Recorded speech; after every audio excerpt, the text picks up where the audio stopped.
तो क्या जो रेमेडीज हैं एस्ट्रोलॉजी में, न्यूमरोलॉजी से, उसका इफेक्ट इस देव तत्व पे पड़ता है या फिर वो हमारे कर्म पर ही पड़ता है?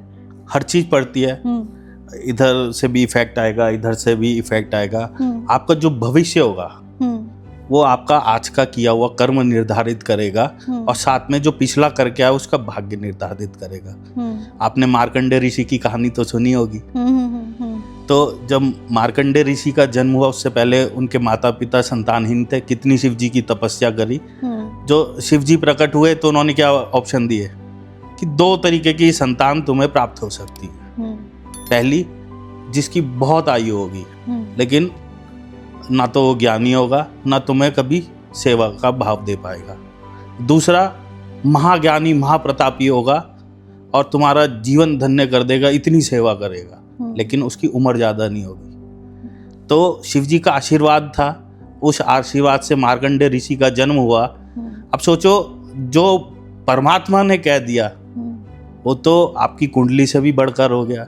उन्होंने पहले कहा कि उसकी जीवन आयु कम है। तो अब समय बीता, बच्चा बड़ा हुआ, ज्ञानी तो वो थे ही जैसा शिव जी ने कहा। समय आ गया।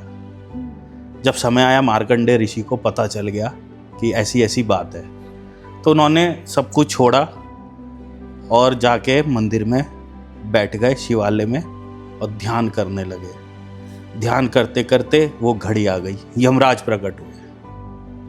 यमराज के प्रकट होते ही छोटा सा बच्चा, सोचो उसको पता हो ये मेरे को मारने आया, मुझे ले जाएगा, उसकी क्या हालत होगी। उसने अपने शिव जी को ही पिता मान के गले लिपट गया, रोने लग गया और रोते रोते बोल रहा है, त्र्यंबकम यजामहे सुगंधिम पुष्टिवर्धनम। तो आज सोचो उसके डर से, उसका ज्ञान से कितना बड़ा शिव तत्व प्रकट हुआ। महामृत्युंजय मंत्र का निर्माण हुआ और उसी टाइम भगवान प्रकट हुए और उन्होंने यमराज को थाम लिया कि आज तूने मेरे शिवालय में आने की हिम्मत कैसे की, मेरे भक्त पे पाश कैसे फेंका। तो अब जहाँ पिता क्रोधी होता है तो माँ संभालती है।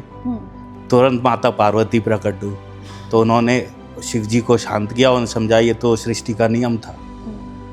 तो महादेव उनके उस मंत्र से बड़े प्रसन्न हुए और उन्हें वरदान दिया कि ये भविष्य में जाके महामृत्युंजय मंत्र के रूप में प्रख्यात होगा और जिस पे अकाल मृत्यु का साया होगा, जो भी इसका पाठ करेगा उसकी अकाल मृत्यु टल जाएगी। तो अब समझने की बात यहीं पे आती है कि कर्म से भगवान की विधि को भी बदला जा सकता है।